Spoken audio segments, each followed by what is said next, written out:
Hello everyone, welcome to the Armageddon Championship Series 2023, the show that has more sting than a sunburnt scorpion.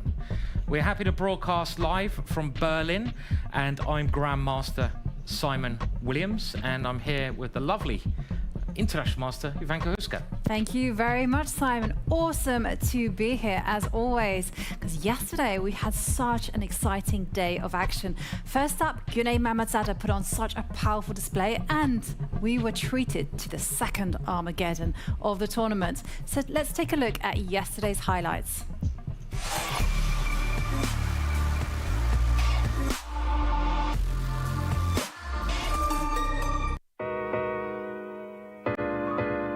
Day 5 began with a huge battle between Gunay Mammadzada and Alina Kashlinskaya. In the first game, Gunay with the white pieces got a more comfortable position and in the closing seconds converted that advantage into a mating attack. Inspired by her first victory, Gunay played the second game confidently and comfortably pushed Alina down to the lower bracket. Queen goes to D2 and that's it, handshake. In the second match of the day, we saw Bibisara face off against Humpy Koneru. Bibisara, the reigning blitz world champion, won the first game, but then Humpy came back and leveled the score, taking it to Armageddon. Bibisara, though, was just too quick. Humpy didn't move in time and lost. Bibisara going through to the next round.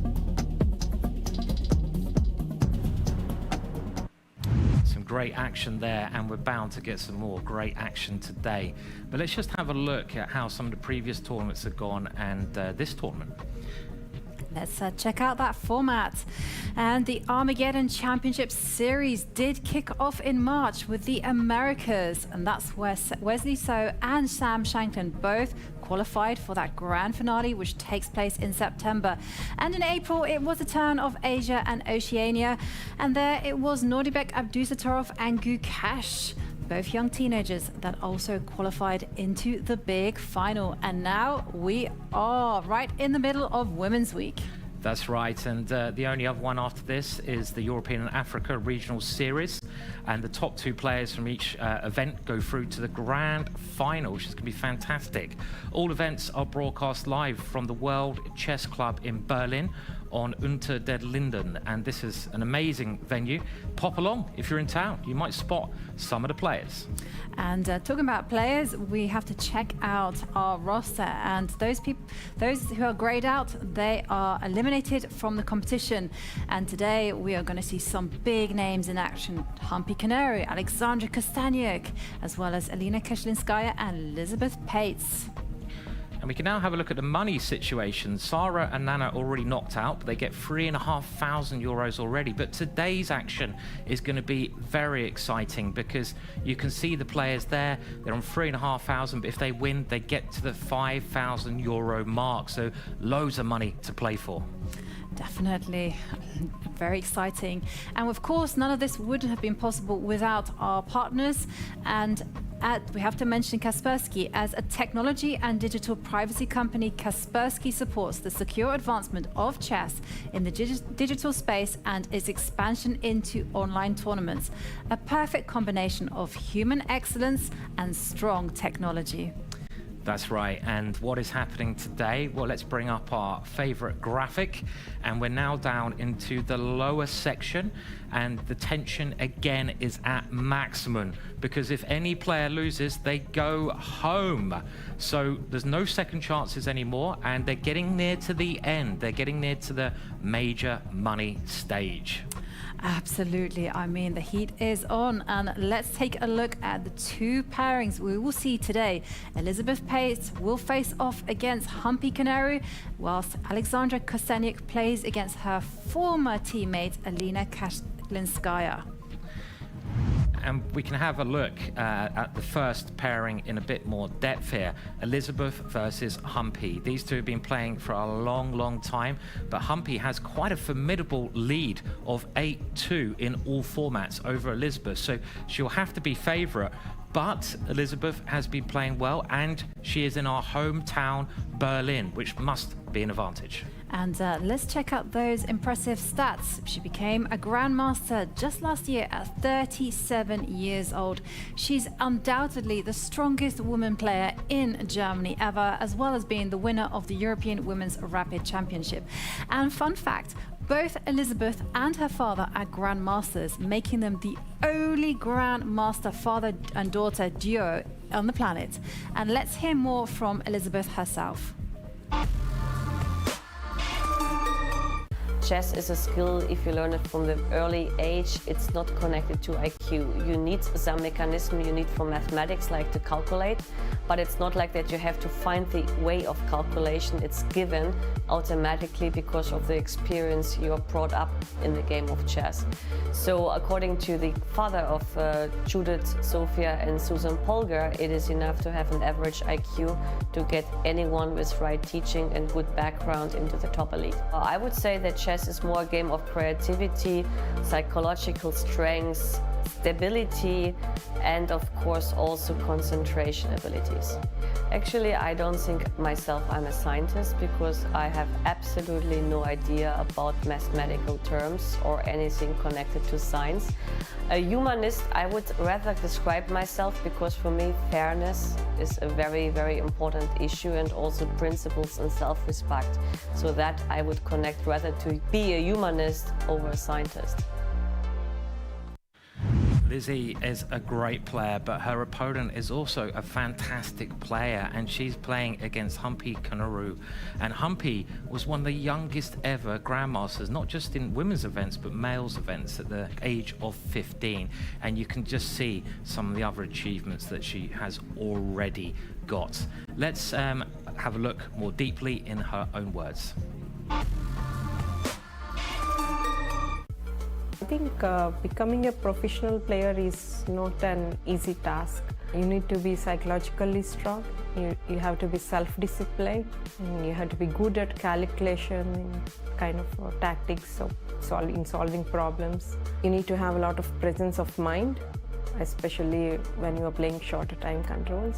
And apart from that, it's important to maintain the fitness as well.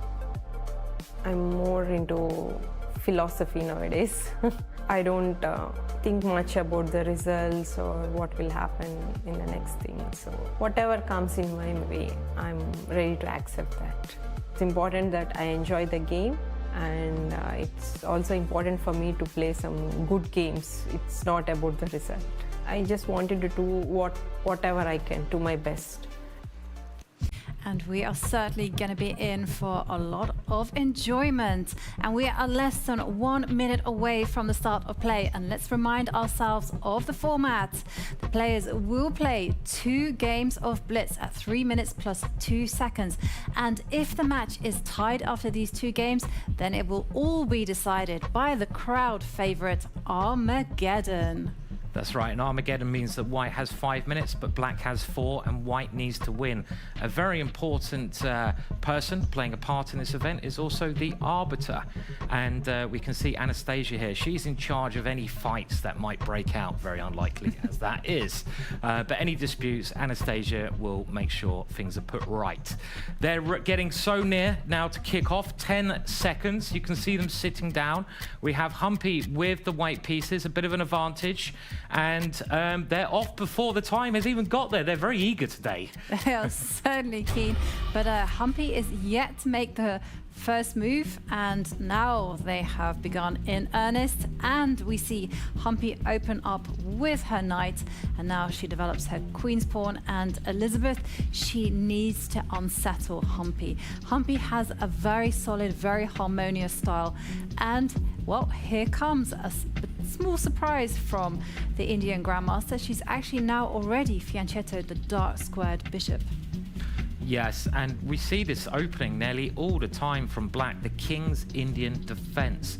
It's a very exciting opening, and it's an opening that you try to keep all the pieces on the board and go for the attack. Humpy, as Jovanka was saying though, is keeping things very calm.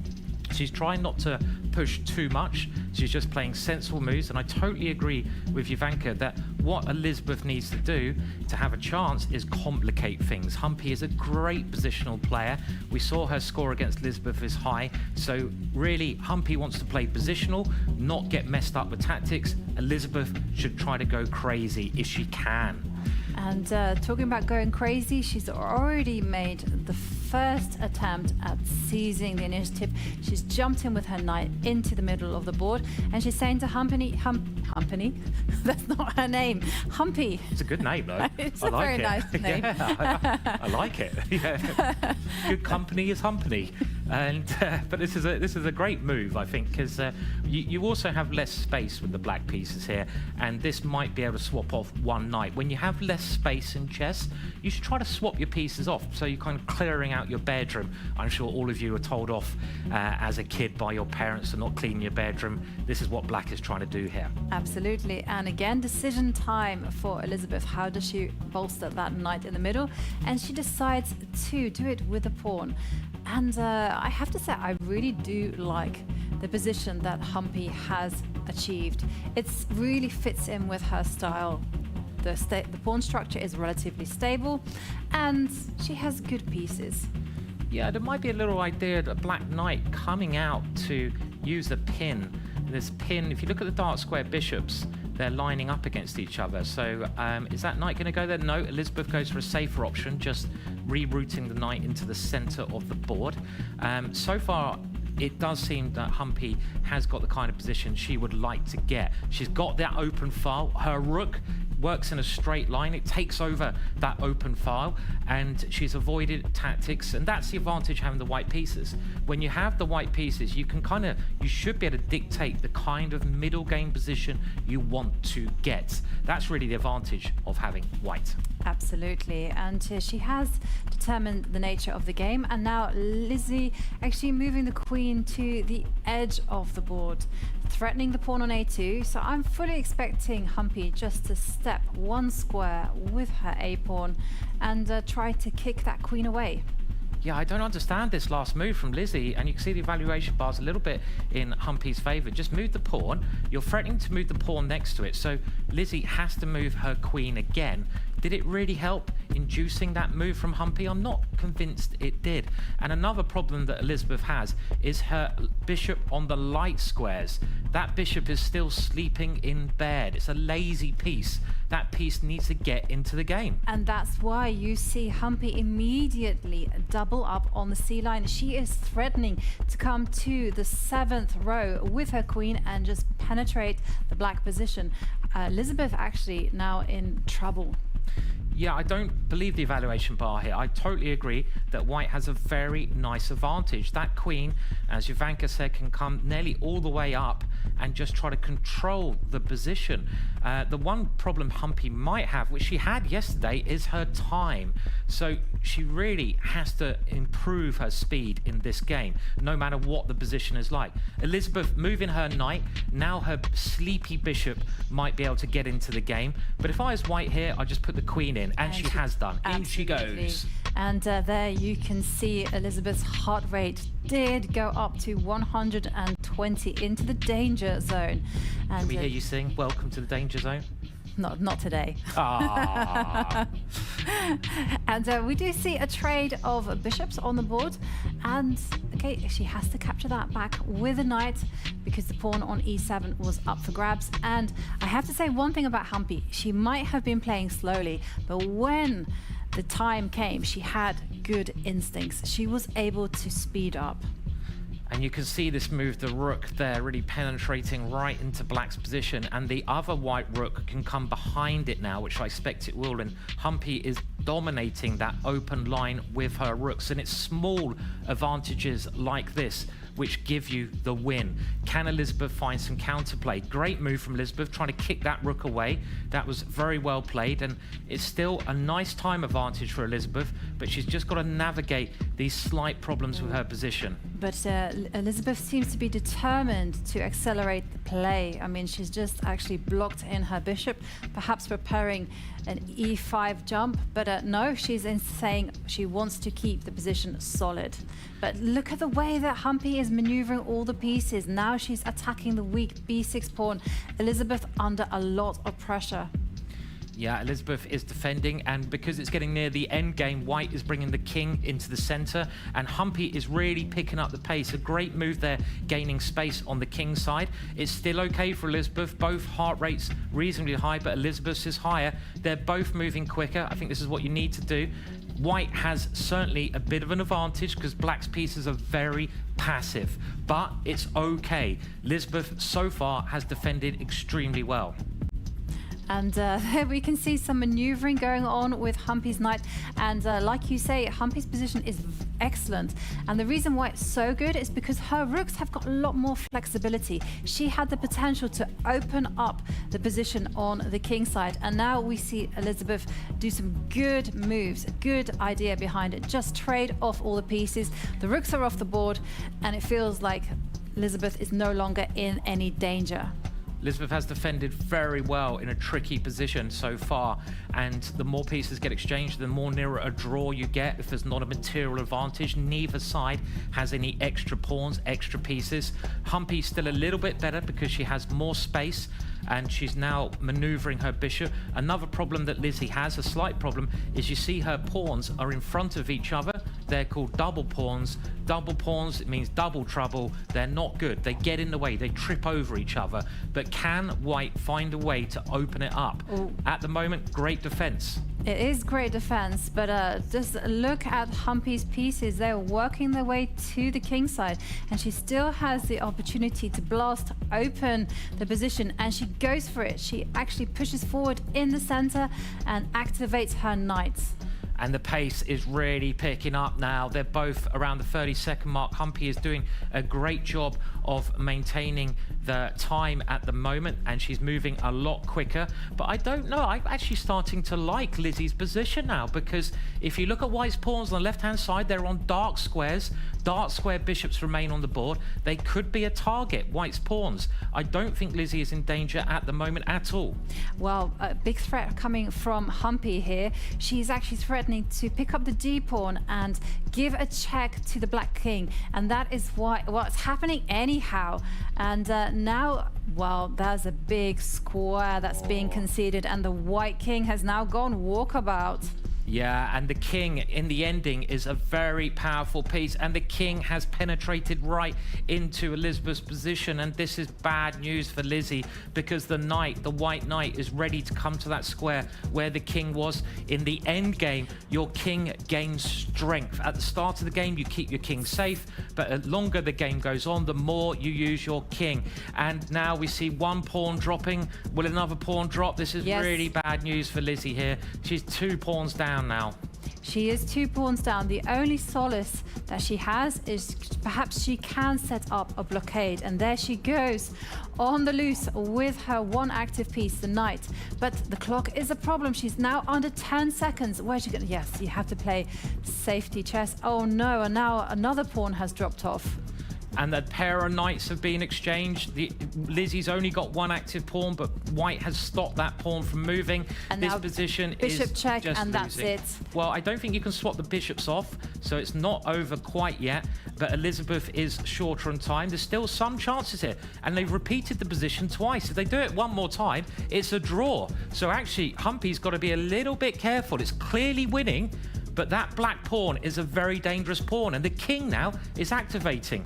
Lizzie is doing well to get any chances at all in this tough position. Yeah, absolutely. I mean, it's all to do with the quality of the pawns. And there we see Humpy actually advancing her B pawn, and it's a race. What's she going to do? Is she actually going to grab the pawn on A3? And Elisabeth 5 seconds away. She instead moves her king back. Yeah, I mean, I fear that this ending is probably now, it's not much you can do, because black's pawns are both, again, on dark squares. There's dark square bishops, so even best case scenario, Humpy might be able to win the other pawn here. How is this king? Oh. Well, I think that pawn there, and that is unfortunately the end. That check is going to swap the bishops off, and white's pawns will queen. Humpy wins the first game there in very good style, I have to say, Jovanka. It was trademark Humpy. You know, she had a very solid position. Her king was very safe. She swapped off the pieces, and then she just showed her expertise in the end game. Brilliant play. We can have a look at some of the highlights from the game now, and this was the start of the problems for Lizzie. That white queen coming in on the open file, and that gave Humpy a bit of an advantage for a long time. Lizzie actually defended brilliantly, and let's just see if we can have a look at any more little parts of the game. Here, Humpy getting 2 rooks on that open file, and you know, that's all still under control from Lizzie, but Humpy just played such good positional chess there. She kind of did what she does so well, controlling the game, moving her pieces very subtly to beautiful squares, probing advantages. Yeah, absolutely. I mean, one of the things about Humpy's play is that she has very good instincts, and she's able to wait in a very positive way. And there we saw a lot of maneuvering going on. You know, we see the knight actually moving backwards and forwards, sideways. It confused Elisabeth, so that when Humpy made her breakthrough, Elisabeth's position just collapsed. It did, and that was a tough game. I mean, around about here, this is where the white king was just dominating. Look at the white king. It's like Pac-Man, taking another pawn there. A very hungry king, and Lizzie was really lost here. She did well just to keep the game going, and you can see her picking up the pace. Maybe that's what she needs to do, play at a bit of a quicker pace in the next game. But a fantastic game from Humpy, using all the advantages. She was never in trouble there at all. Tough for Lizzie. It is very tough, and there we see the closing moments. The bishops will get traded, and it is an elementary win for Humpy. Well, the players do have less than 1 minute to recover from their previous game. There will be a lot of emotions riding high, but for Elisabeth Paehtz, she is in a must-win situation. She needs to burn the boats. There is no plan B for her. She needs to feel the fear and do it anyhow. And for Humpy Koneru, it's a different strategy completely. She just simply has to, and I'm going to borrow the term from football, park the bus. I've never heard that in football. Park the bus. Yeah, you park the bus in front of the goal. I like it. Everyone there. No way in. No way in the goal, and that's it. This is why it's going to be very exciting. But at least for Lizzie fans, she has the white pieces. That is an advantage because you can dictate the game. Lizzie won't want to have the same kind of game as she had in the first one. She'll want to have a game with more tactics, with more attacking chances. That's where she shines. So I expect she's going to move the king's pawn. That would be my guess here, because you often get a more tactical game, and she does. She moves straight in with the king's pawn, and a bit of a surprise there, the bishop's opening. It is a surprise, and I think this is a good idea, because I have to say one thing about Humpy. Humpy knows how to lock the position down with the black pieces. She's very experienced. She's been playing this opening for most of her life, and well, there you can see Humpy just reeling out the moves. She knows exactly what to do. Yep, Lizzie also seems quite well prepared in this, the opening stage of the game. Both sides developing their pieces very standard fashion, getting their knights and their bishops in. Remember the 3 rules at the start of the game. Try to control the center, get your knights and bishops, and castle your king. And they're doing those rules now before they come up with secondary plans. And there you go, Lizzie castling her king.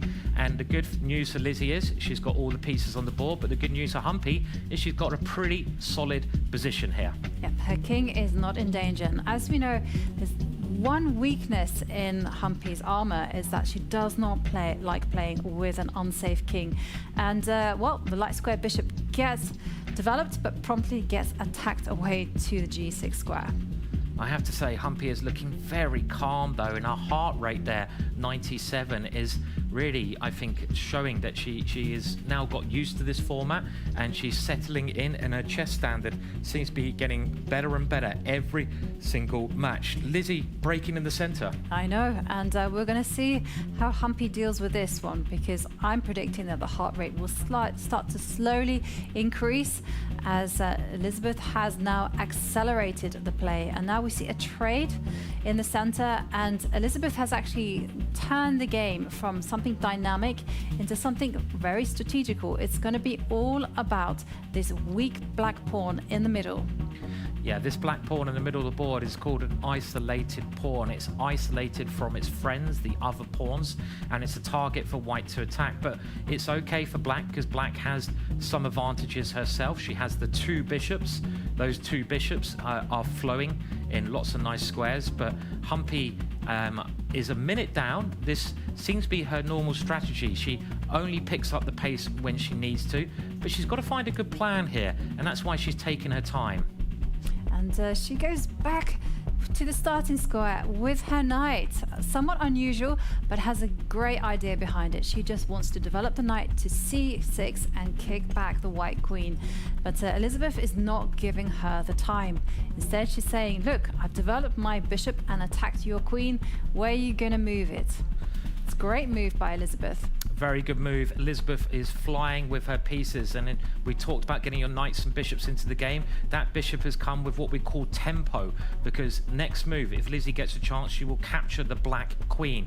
So Humpy has to waste a move, waste a tempo doing something about that, and that's not an ideal move from Humpy because it weakens the king, but she now gains a tempo back by attacking the white queen. Can you go bishop takes bishop? I don't think so. I don't think you can, but it certainly was on Elisabeth's radar, and instead she decides, okay, you know what? I'm just going to drop the queen back and just continue with the plan, which is just to line up the rooks into the center and again put pressure on that weak queen's pawn.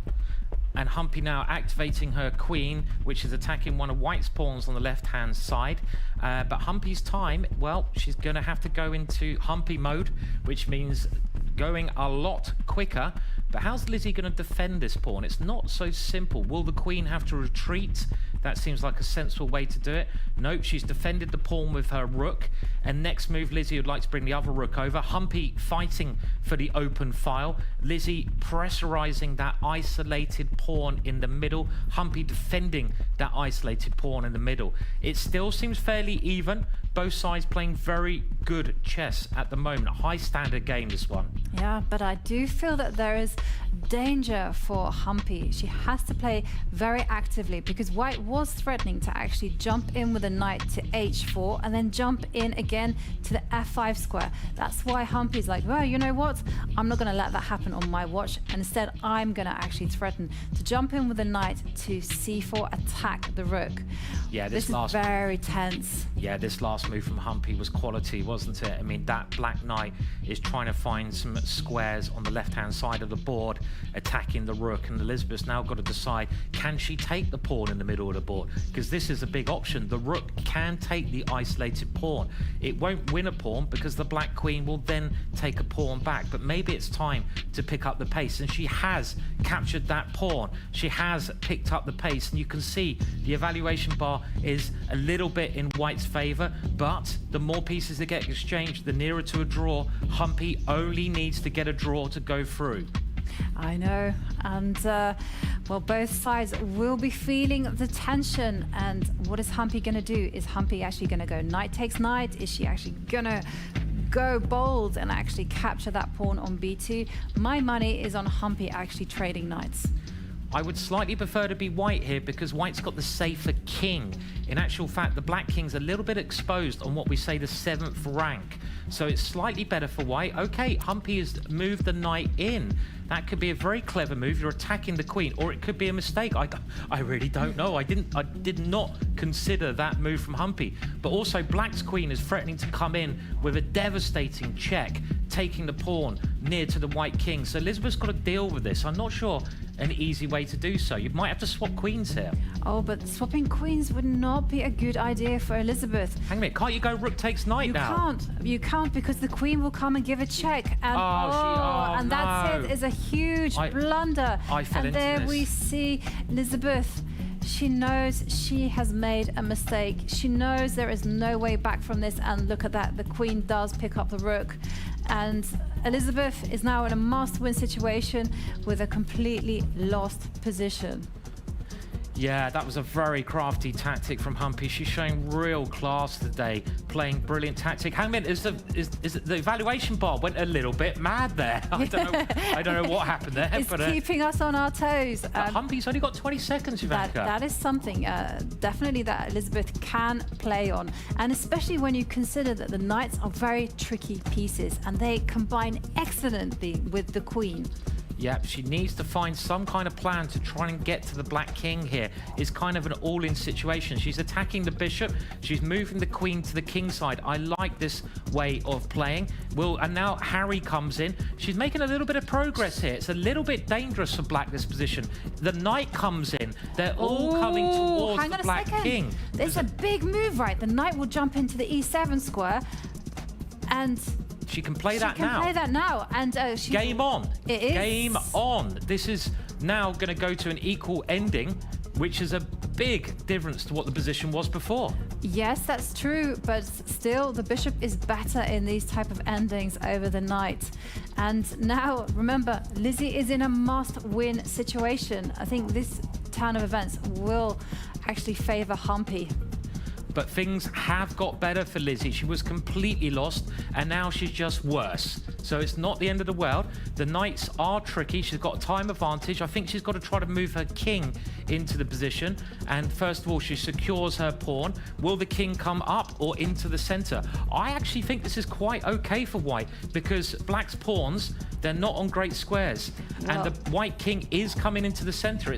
There's chances here, and that's all you can ask for. There's definitely chances, but take a look at that A pawn. That is super weak, and well, and now the H pawn is also going to fall off the board.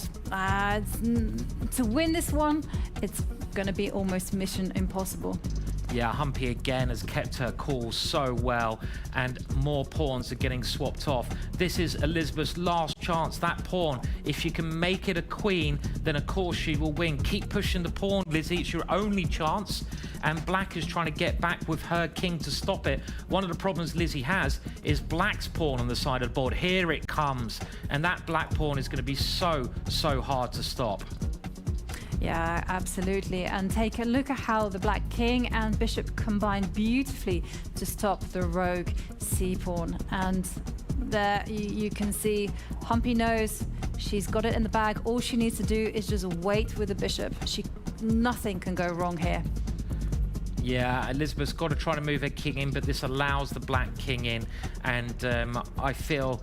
yeah, there's not much Lizzie can do here. We know how good Humpy is in the ending as well. She's so precise at the end part of the game, and she's really just played such high quality. Another pawn goes down, and there's not really any chance here at all for Lizzie anymore, unfortunately.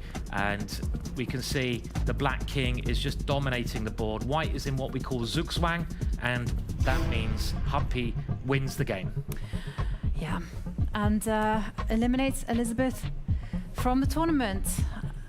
Yes, Humpy won that second game. She just played really well. I mean, the quality of her play there, she seemed to settle into that match much better than she has in any other match. She picked up the pace. She found positions that suited her style, and what can I say? Very impressive performance from Humpy. It was. I mean, just throughout that game, she just kept her cool. Lizzie may have had some slight chances. We see around here that Lizzie has some play against black's pawn in the middle, but Humpy just got enough activity at all time, and the real critical moment came a little bit later when Lizzie lost the exchange, and it was around about here. You can see in this moment, I thought this next move Lizzie played was a good move, but it was actually a blunder. This check picks up the rook, and that was really the losing idea for Lizzie. Again, she got a little bit of hope after that, but it was a bit cruel. It's like you're losing. Oh, here's a little bit of hope. Oh, I'll take that hope away again. And here was a moment where Elisabeth managed to salvage back some material, but alas, she only salvaged enough to get herself into a drawn endgame. And this is unfortunate, but very good news for Humpy Koneru. Yeah, and a deserved winner, Humpy, there with very very good play. And we see at the end of the game here, Lizzie just doesn't have enough material. She needs more pawns to try and win this one. Her only chance is to get a queen, but her pawn can always be taken by the bishop if it continued forward. So there just wasn't enough there to do the job. So really great play from Humpy and a tough match for Lizzie. But when your opponent plays that well, it's always going to be trouble. And she was so calm as well, Humpy, throughout that one, which was the most impressive thing. Yes, and there we see the final handshake, and Humpy Koneru proceeds into the next round, and we say goodbye to Elisabeth. And we're now going to go to an interview with the loser and with David. So we'll shoot over there now. Yeah, we're here with Elisabeth. Elisabeth, very sorry about how this turned out. Talk to me a little bit of how you're feeling right now. Well, actually, I was a bit slow in the ending in the first game, and I shouldn't have lost this one. And then in the second game, okay, I mean, I blundered, and then it was actually a draw, but, well, it would not help. How did you feel coming into this match playing against Humpy, who's obviously such a strong player? Well, actually, like for me, this tournament is like a lottery, so it doesn't really matter who you play. It's like always a matter of daily shape, so I don't think that there is someone outstandingly better than the other one, depending pretty much, I think, on the daily shape. Well, since you say it's a lottery, is there anybody that you're rooting for now that your tournament is over? Actually, like, the funny part is like when they ask me who you think is favorite in the tournament or who would win it, I said Humpy, so now I think she should prove it. Yeah, and unfortunately you weren't able to go to La Traviata also today. Yes, this is my booby prize is gone, this is true. What's next for your chess career? Any tournaments planned? Any travel plans? What are you doing next? Actually, like, I have a quite big thing end of the month, but I cannot talk about it, but it's quite big. And then after that, I go to the Cairns Cup for the women's international super tournament. And of course, it's classics. And there, of course, I hope I will be well prepared. Last thing I want to ask you, what did you think about this tournament overall, like your performance, the format, etc.? I think the format is pretty good. In terms, it is very good for media, and this is very important for chess in general. So I think even like that tournament could be an inspiration for more tournaments like this, because first of all, it's quite quick, which is less exhausting for the players, but it's also very friendly for spectators. They have a lot of fun just watching the games with the live analysis, and I wish that there would be more tournaments like this, because I think this kind of formats have the biggest future, at least when you want to connect chess into media and into, well, spread it into the world. Well, Elisabeth, you are the native here, and we're very great to have you here, and thank you for being such a great participant of the tournament. Guys, Simon, Jovanka, back to you. Thank you, David. And it is my great pleasure to say that we have Humpy Koneru, who just defeated Elisabeth Paehtz, with us in the studio. Now, talk us through that epic match.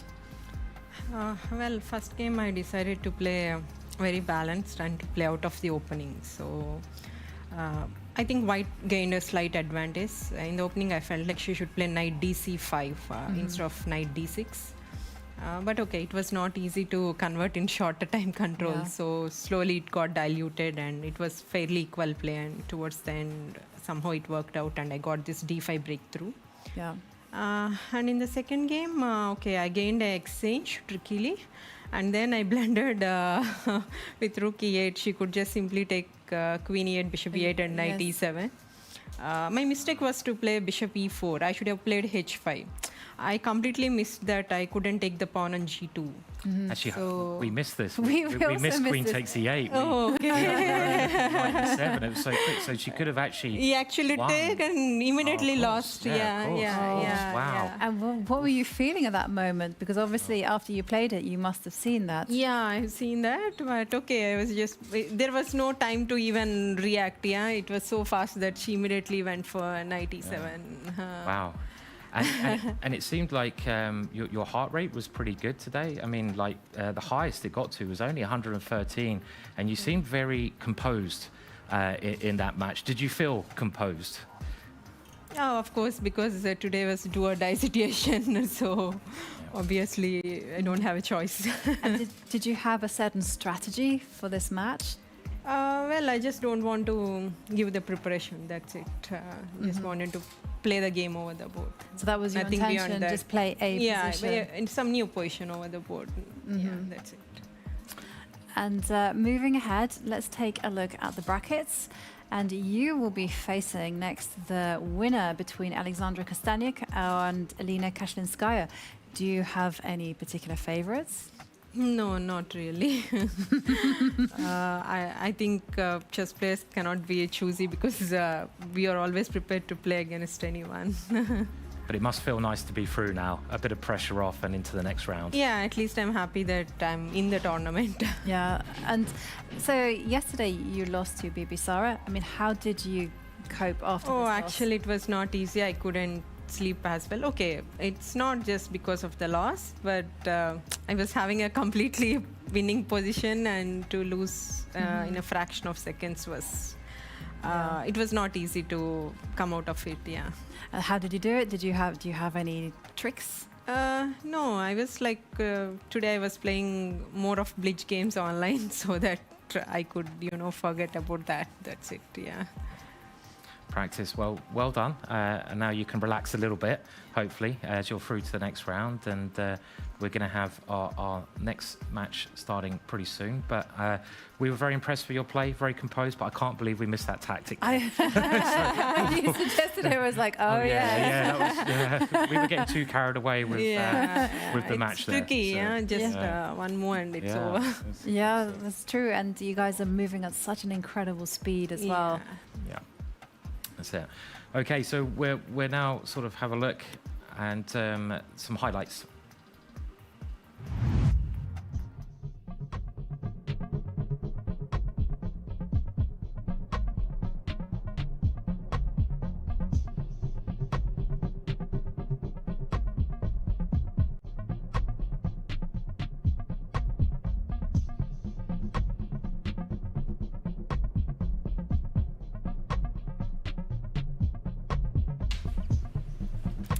And we have to mention our partners, the FIDE Online Arena, which hosts rated tournaments and games 24 hours per day. Join the arena and you'll get a FIDE ID, profile on FIDE.com, access to pro chess community, official online ratings and titles, all recognized by the International Chess Federation. There's prize money tournaments and so much more. So play official games at chessarena.com. Yeah, the next game is coming up very shortly, and it is a real humdinger of a game. We have Alexandra versus Alina, and both of these players are fantastic players. Leading in their score at the moment in classical chess is Alexandra. She has a 5-3 advantage and an overall 9-4 advantage on Alina, but I think they know each other well, and I'm expecting just a very, very close match. Absolutely, and let's have a look at Alexandra Kosteniuk's stats. She became a grandmaster at 20 years old. She's been the Women's World Cup winner in 2021, the Women's World Rapid Champion in 2021 as well. And let's not forget, on top of all this, she's actually a former Women's World Champion. I mean, she has so many accolades to her name. So let's hear more from Alexandra Kosteniuk in her own words.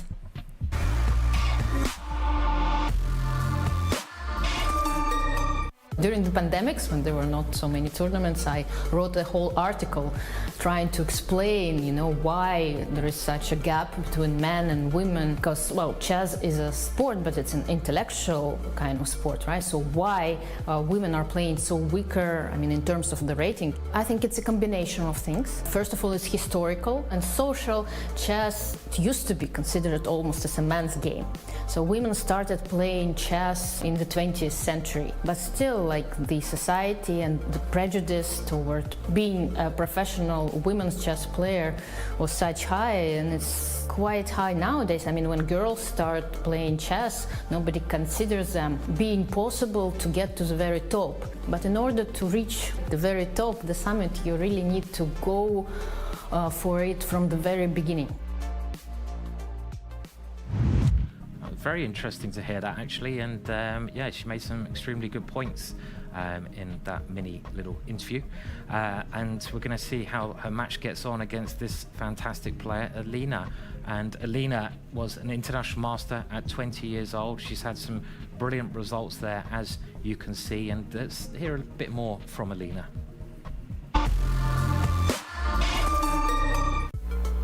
Generally think that chess is connected with life, so I believe that, for example, for the majority of chess players, I think that if you're very calm in everyday life, you probably also have more positional style over the board. But of course there are exceptions. I think that chess is a game of mix of both creativity and mathematics, because on one hand you need to calculate a lot of lines, so mathematics is very useful, but on the other hand we would all become just computers if we wouldn't use the intuition and creativity.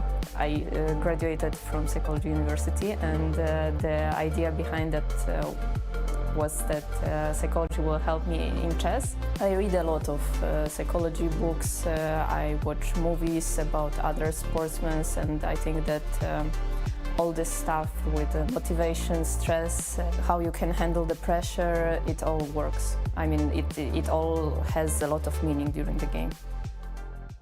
Ooh, but will that psychology degree give her the upper edge? We'll find out, because we are less than 1 minute from the start of play. What do you think, Simon? I just think this is going to be a very close one to call. I mean, on paper, I suppose you would say Alexandra is the favourite, but I've seen Alina perform fantastically well in person in events. She had a great performance in the Isle of Man competition, and it's going to be very, very close.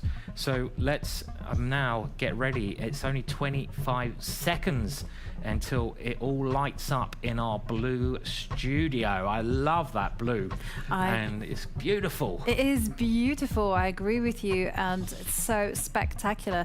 This is an interesting battle. We have Alexandra, who has a very aggressive style, who also plays Alina, who also loves to enjoy aggressive positions. But one thing that Alina has said she does not like losing control.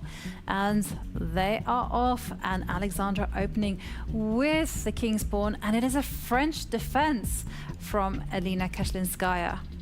Yeah, this is an opening I've played quite a lot myself, and there's advanced French, this is called, this particular variation. Alexandra is playing quite traditionally here, and the problem that black can often get in this position is a bit of lack of space. But normal moves being played by both sides. The black knights are coming into the middle. Black's got to get the bishop and the king safe, and white's got to do the same. White's still got to get a knight and bishop off the front row, get them into the battlefield and get her king safe. It's a normal position so far. It is certainly a normal position so far, but I have to say, big decision in the air. Is Alexandra gonna actually snap off that knight and give Alina double pawns? And one of the bad things about the French is that often the light square bishop is just completely forced to become the most offensive piece ever. But it's a good defender.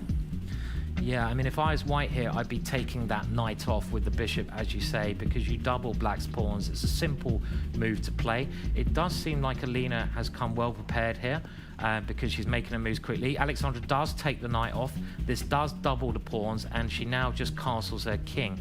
Black, though, has a very solid position. We mentioned before the game, Alina likes things to be safe and solid, and she's got that. I mean, Alina, don't get us wrong, is a brilliant tactical player as well, but with black, you're in more danger. Alexandra now preparing to gain space on the queen side by pushing the pawn next to that one 2 squares, which is a very standard idea. And you can use the white knight to attack the black queen at some point. This is also normal. This position's been seen thousands of times before. It's considered to be pretty equal, but with maybe a slight edge for white, but only a very small one. But black is solid, at least. Yeah, black is solid, but I don't think black can just rest on their laurels. They do have to start taking control of the C line. They do have to perhaps think about maneuvers such as getting the knight to the A5 square, and that's now been taken away. But since that move is no longer an option, it's time to simply double up on the C line with a rook. That's it. And for Alexandra, she has to just put a knight on C5. If she gets a knight there, she can enjoy having that extra space. So here comes the knight. The knight gains a tempo, attacks the black queen, and on the next move, the knight will sort of float back into the center, but a bit further up the board. The evaluation bar says it's dead even. I think white has some small positional edge here because it's easier to play for white. White has more space. Black is forced backwards into a bit of a cramped position. Black can try pushing pawns on the king side later on. This is a well-known idea, but at the moment, Alexandra is just improving her pieces. I don't know why she moved the rook there, because now black has stopped the white knight from coming in. But simple play from both sides. But hang on a minute, you know we said black can move pawns on the king side. Absolutely. I think black missed a chance there. Black could have pushed the pawn in front of her king 2 squares. Very thematic idea, that. Definitely, it is an idea. You know, the center is very stable, so it does allow the players to work on the wings. And now also another big moment on the board, because the rook has moved over to the c line, and one potential plan was actually to move the queen over 2 squares to the b7 square and get ready for an a5 pawn break. But Alina says simple is as simple does, and instead goes for a very straightforward plan of doubling on the c line and fighting for control there. You can see their heart rates are creeping up now, unsurprisingly, as the game is now into the middle game section, the middle part of the game, and Alina is keeping this position solid and keeping things all under control. But Alexandra does have the extra space. It's too hard as of yet to call a winner in this game. What does black do here, I'm wondering? Does black push a pawn on the side of the board, try to destabilize white's structure? Right on the left-hand side. Nope, she goes for a pawn push on the other side. Yep. And black now meets that, is met by h4, and they're sort of doing a little bit of just backwards and forwardsing at the moment, waiting for an opportunity. Definitely waiting for an opportunity. With Alina's last move, she did threaten to do Simon's earlier plan of grabbing space with a g7, g5 pawn lunge, and that's why Alexandra just said nope, not on my watch. And a nice defensive move from Alina, because after all, in the blitz, it's all about protecting your own king. She's now covered the h6 square, and Alexandra now moving the queen up to d3 in order to perhaps put a queen on the a6 square. Yeah, and I think where the action will happen is on this open line. We talked about this before. Where are there no pawns? It's called the C file, where the rooks are. And this is also the move I thought black could try to do, just to destabilize that edge of the board. And I think we're going to see stuff starting to happen on that open line very shortly. Maybe white will push the pawn forwards, and that open line will become really exposed for all the rooks. There could be mass exchanges, and we're going to see it happen now. Absolutely. There we see the pawn advance, and now the knight is attacking the pawn. So Alexandra doesn't have so much time. She absolutely has to step up and protect that pawn. But take a look at the clock time. Alexandra just over 30 seconds and with a heart rate of 131. Whereas Alina Kashlinskaya, she has just under 45 seconds and also a very high heart rate as well. You can see it, it's pulsating red. Yeah, but Alexandra's heart rate is a lot lower than it was the other day, and the position is still very balanced. They're both playing great chess, not giving each other any big chances. We do have this open file, and the black queen is on the open file, but can the black queen do anything on that open file? Not at the moment. White's advantage is still this space advantage, and white can use that space advantage to do better maneuvers. It seems like Alina is maybe not finding the right plan here, as her pieces don't seem to be improving. On the other hand, Alexandra's pieces are getting better. That white knight could jump into the middle now. Exactly, it's going to jump into the middle and it's going to attack the f5 pawn. How are you going to do that? You have to, okay, she actually does a counterattack, but still, white is threatening that pawn. A great move there from Alina. That pawn comes forwards. They're both getting very short on time. Alina finds a great opportunity to get some pressure. The white knight has to move. It's under attack. It comes back, and now black's pieces are coming over to the king side. The white knight comes to the left-hand side, but maybe the right-hand side is where the action will happen. They're under 20 seconds each here. They are, and suddenly it is White's position that is on the verge of collapse. It is the h5 pawn that is going to be dropping, and we see it's all gone wrong for Kosteniuk. Yeah, 14 seconds. Black's bishops are very, very strong here, and Black is swapping off some pieces, but she can now come in with the queen. The Black queen infiltrates into White's structure. Can it come any further forwards? Well, no. First of all, brings the knight in. And you've got to ask yourself, whose king is safer? It does seem like Black's king is safer, but the White queen and knight can coordinate brilliantly together, so maybe still very balanced here. And 10 seconds for Alina, whilst Alexandra is just mobilizing the king.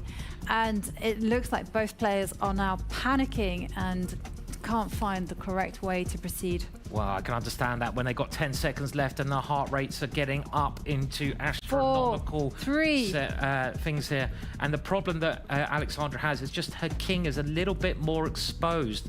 And this is very difficult. I think she's going to lose a pawn now. A pawn drops off there. So she goes for a counterattack, but this is going to lose another pawn. It's going to fall off. This is now a losing position for Alexandra, but a great move. She's found a way to get a counterattack. She's not over. It's not over yet. Absolutely not over yet, but we've seen this combination before. Knight against a bishop. And when the position is so open, it's very difficult for the knight to fight against such a long-range piece. But knights are crafty. I mean, there was a threat on the board. 6 seconds for Alexandra Kosteniuk. Can she hold on? Well, the problem is she is 2 pawns down, and 2 pawns in the ending is too many. They are short of time, but all that Black has to do is try to get one of those pawns and make it a queen. So, I mean, the thing is the knight can't defend against 2 pawns on the side of the board, and Black is now using her queen to slowly get into the game, swapping off some pawns that are not needed. This is a winning position for Alina, but can she convert it into a win? Yeah, it certainly looks that way now. She's reaching for the H-pawn, but that was going to be a mistake because it could have been a check on a G6. But there comes the king. 3 seconds.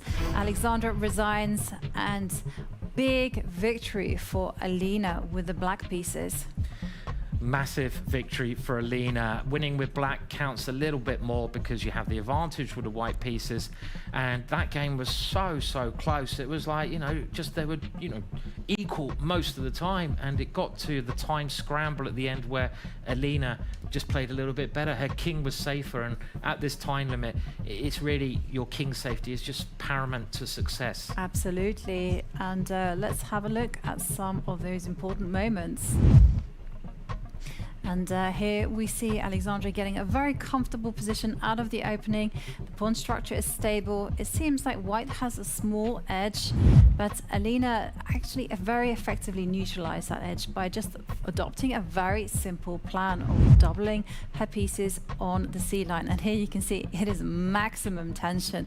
Trades galore there on that open line. And once Alina took control, I feel like here Black is more than okay.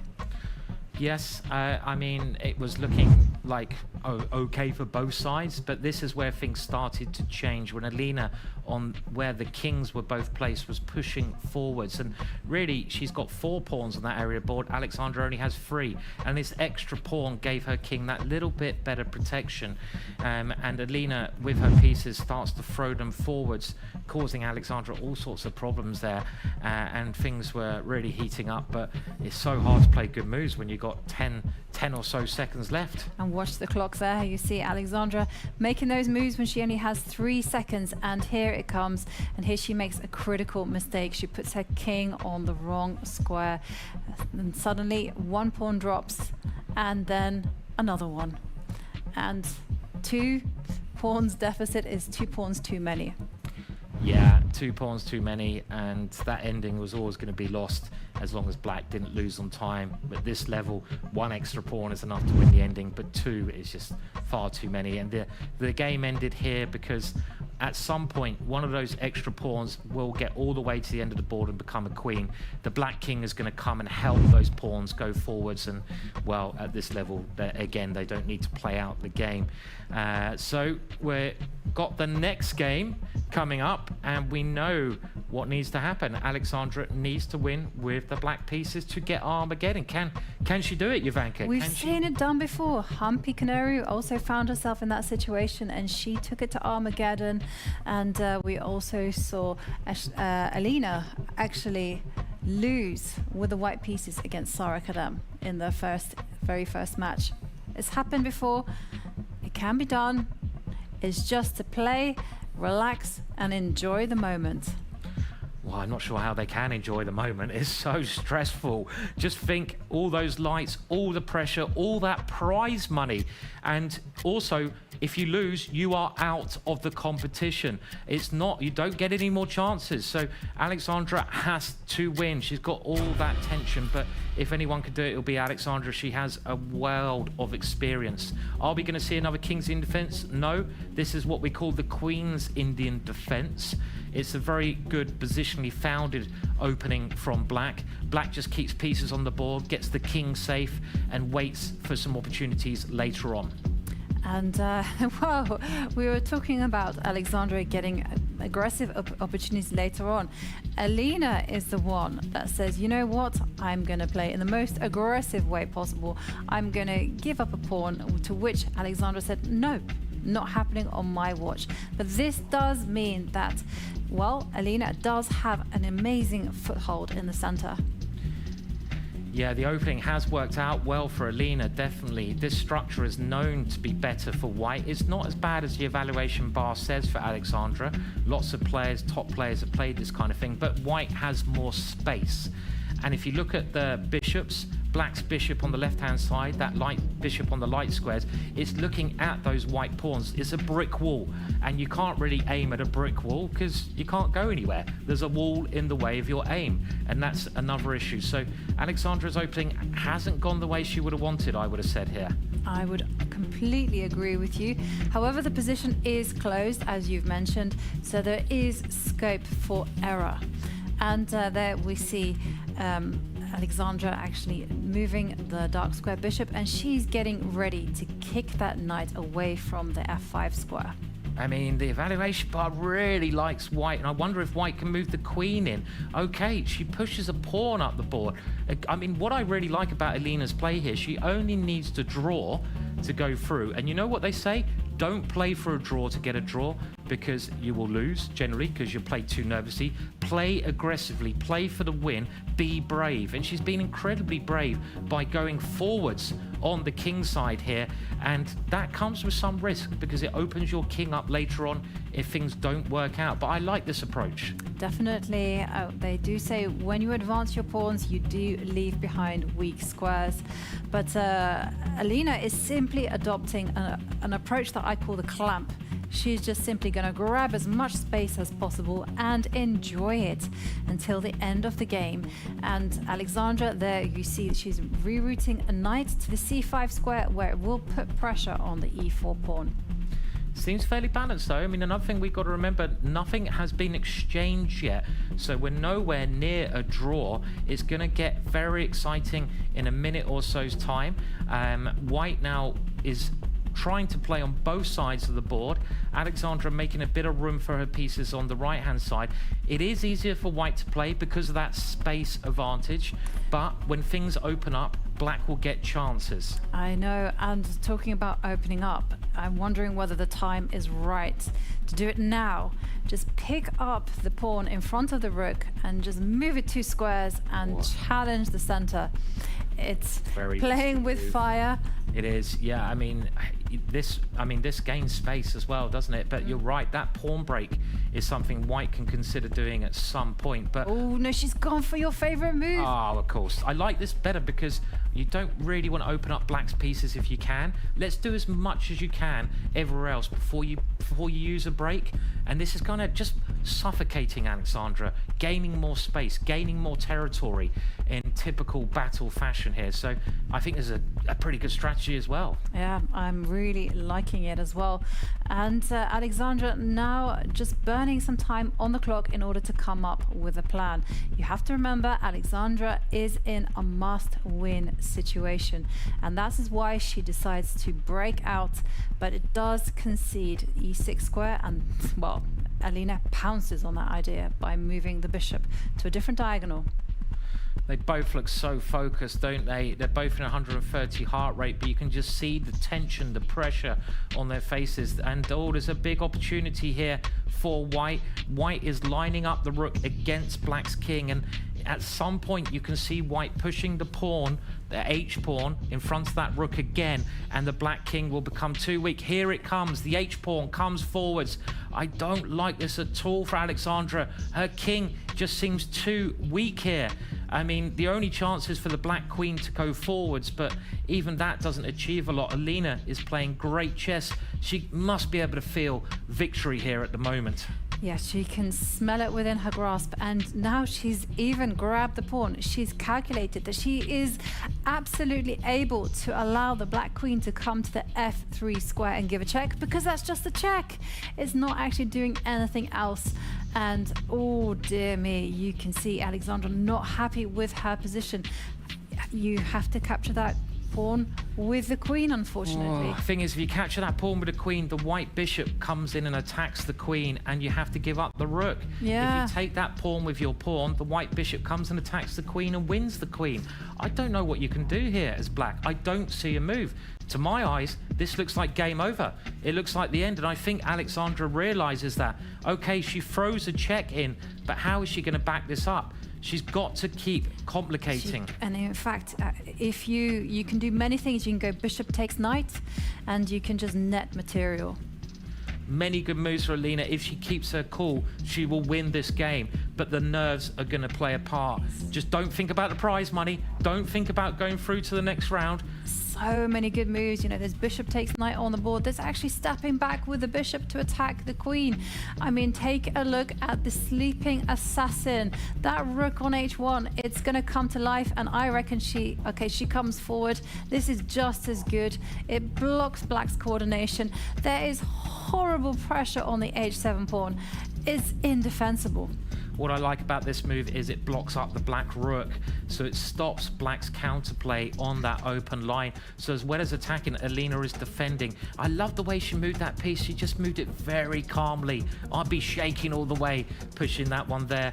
Alexandra, to make things even worse, is very short on time. She's fighting all the way to the end. No, there's no point giving up now. This is your last chance in the competition. And we do see a trade of bishops, and that's going to be followed up with the queen coming over to the h6 square. It really is game over for Alexandra Kosteniuk, and I love the way that Alina just keeps introducing new pieces into the attack. I think it's got a little bit better for Alexandra here. I say that because it's still, I mean, has she only got 3 seconds? No, 9 seconds. 9 seconds. But the reason I think it's got a little bit better is she's defended any immediate threats. She is only one pawn down. Her queen is now finding a bit more of a safe square. She might even be able to turn it around and get some play on the king side. It's not great. Alina's heart rate is going up. I think Alina realizes that she's missed something a bit easier, and this is still game on. Okay, white is 2 pawns up, but there's nothing immediate now. There's half chances here for Alexandra. And I'll tell you something that will inspire Alexandra is Alina's clock time. It's now down to 10 seconds, and well, when the clock time goes down, the heat increases and the players start getting stressed. Oh, what a move! What a move! I suddenly think that, hang on a minute. Oh no! All of a sudden, Black is winning. Black has turned this around. This is incredible. The white queen has taken a rook. The knight comes in. This is completely collapsing for Alina. Never write off Alexandra, but they both are on 10 seconds. She sacrifices her rook. There is a big check, and she takes the rook. She's a whole rook up. How did that happen? It just happened because Alina had a meltdown. It was the clock situation, and now Alexandra wins the f6 pawn, and she is just working her way towards securing that Armageddon. I can't believe that. What a turnaround. Unbelievable. Black is somehow a whole rook up. It's a whole rook. And there's only tricks here available. There's still chances with no time, but Alina will be kicking herself so much after not winning this one. Can she get a draw, though? She's... oh, no! Alexandra's blundered a knight back. You can feel the pressure here. And Alina is still fighting. Is this a draw? It is a draw. It's a draw. I can't believe it. She's got a perpetual check. From nowhere. Unbelievable game, this one. Absolutely unbelievable. Oh, my words. And they're both... Oh, look at Alexandra's emotions there. She will be kicking herself. Okay, she was losing, but then she was a rook up. I mean, what can you do? All you can do is smile. And, oh dear, that was the most dramatic game so far. Ends in a draw, Alina through, but wow. What a roller coaster. I haven't seen the like. I mean, that was the most spectacular game, I have to say, of the tournament. I mean, it just kept us on the edge of our seats. It looked like Alina was in full control, playing the perfect game. And then, because of the clock time, the situation got crazy, and it was Alexandra who was just a clear rook up. And just when it looked like she was wrapping things up, she blundered a piece. Then the reason the game ended, if you're not sure, is because the position was repeating itself. There was no way that Alexandra could escape the checks, but she wasn't in checkmate because she could still move, but repeating the position 3 times is a draw. Okay, we'll look at some highlights here, and there was a lot of highlights in that game. I mean, wow. I mean, they were both so short a time, it's understandable. Around about here, Alina was dominating. She pushes her H-pawn, she's opening up the black king, she's playing very calmly, very good chess, and it just looked like Alexandra would not last another 10 moves. Yeah, incredible game. And then, well, here it's all gone wrong for Alina. You know, she's blundered away material, her king is unsafe, and Alexandra is in cruise control. There you go, another rook falls off the board, and so Alexandra is simply a rook up. But take a look at the clock times, because the clock times really, really did play such a huge impact on that game. They do say the clock is the 17th piece on the board. It is. Use it wisely. It is. And here comes the drawing blunder, and now Alina is able to secure a repetition and check the king for perpetuity. And there was no way to escape the checks here. Whatever black tried, it was always going to be a check. The white queen just kept attacking the black king, and it was trapped there, and that's why they agreed to draw, and that's why Alina went through. So we're now ready with an interview with the loser and David, so we'll go there now. Yeah, we're here with Alexandra. Alexandra, that was a real heartbreaker. I think my heart is also pounding. How are you feeling right now? Well, I mean, if you cannot win with a rook up, that's normal that the tournament is over for you. I mean, of course, I was completely lost in the second game, but then Alina gave me the whole game away, and I wasn't able to convert a completely winning position. So that's definitely, if your nerves don't behave like this, I mean, then you should not play blitz. Well, we hope you still play blitz. But I also wanted to ask you about the second game. What kind of opening were you hoping to get? What was your strategy for the second? Were you trying to go for something really aggressive? Well, just, I mean, any opening. It doesn't matter. You see that everything usually is decided on seconds, and I just wanted to avoid some drawish lines, and the d5 line is considered to be, drawish. Black has to play carefully and make a draw, and when she played d5, I realized that I need to do something else in order to, just to keep the game going, but yeah, I ended up in a very bad position. Somehow you just almost picked up the swindle, but now I want to ask you, how do you feel about the tournament overall? How do you think about the format, etc.? Well, it's nice, but when you lose, of course, you're sad, and I'm sad that I wasn't able, to, I played well only in one match, and in 2 other matches I just blundered too much, and you cannot, afford such blunders, even in blitz. Final question we have for you. What's next for your chess career? Any tournaments upcoming? Yeah, just too many tournaments. I'm going, like many of the girls from here, I'm going straight to Cyprus to play in the final Grand Prix.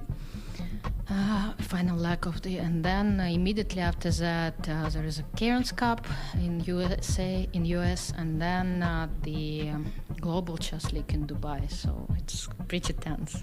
Wow, you have a packed schedule. Well, thank you for stopping by in Berlin, and it's been really a pleasure to have you here. And Simon, Jovanka, back to you. Well, that was a nice, calm game of chess there. And we have the winner in the studio. And Alina, how on earth would you describe that last game in particular? That was a crazy game. I don't know what happened. I got completely winning position out of the opening, and I thought I will mate or take the queen at some point, but then I blundered that that her queen is not trapped, that she actually can escape, and then suddenly I felt that I don't see anything, and my time was running low. And then I was completely lost. I was not even counting the piece I was rook down. Completely lost. And then I don't know what happened, but somehow it was a draw. Yes. I think that summed it up pretty well, actually. I mean, we couldn't keep up with it either. It was like you were, just described like that. An amazing game. A lot of drama for us in the studio as well. Right. So, It definitely felt like a roller coaster match. But going back to the first game, how did you feel after you beat Alexandra? Well, I felt more confidence, of course, because at least I guaranteed myself an Armageddon, which is always fun. But also I felt that my play was not that bad during the first game, so I was quite confident. And then the second game started also quite well for me, so there was no reason to be worried.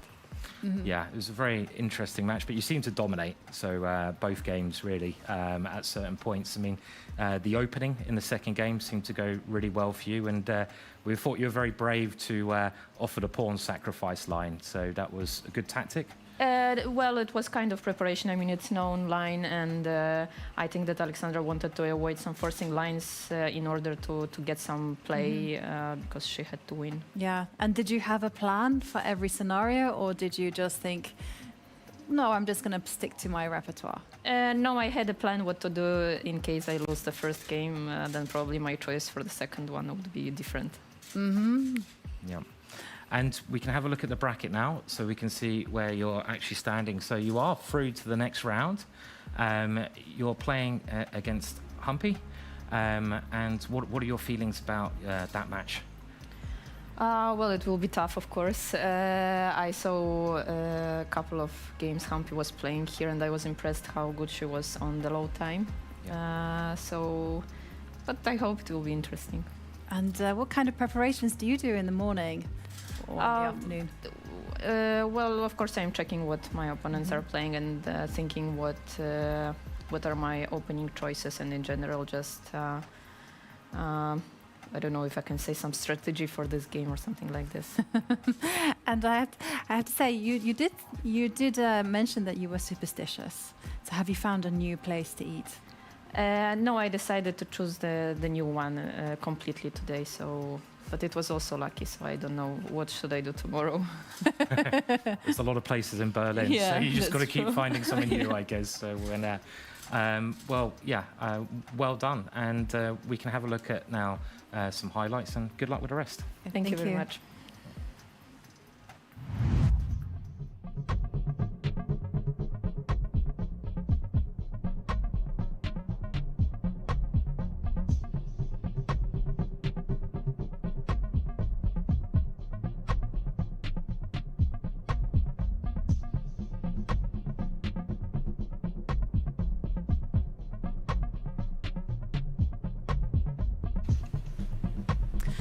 And it's time to mention one of our partners, IT.com, the official partner of the Armageddon Championship Series. Is IT.com a domain registry like no other? It provides a platform for anyone to create innovative domains and effectively showcase their online presence. So don't miss this opportunity. Visit IT.com today and create your unique online image. I wonder if Armageddon.com is taken. Probably, I reckon, but or Armageddon.it even. But yeah, a great day of chess, and that last match was just so exciting. And well, let's just have a look what we got in store tomorrow, because it only gets better. It certainly does, because we do have 2 matches. First up in the upper bracket, we have Gunay Mammadzada against Bibisara Assaubayeva. Now, whoever wins that match will secure themselves a spot into the grand finale in September. And then we have Humpy Koneru against Alina Kashlinskaya. And whoever wins that will then face off against the loser between Gunay Mammadzada and Bibisara Assaubayeva. Yeah, big. There's so much to play for, because the way this is structured is the top 2 players from the event, they go through to the grand final, and that is going to be something quite special.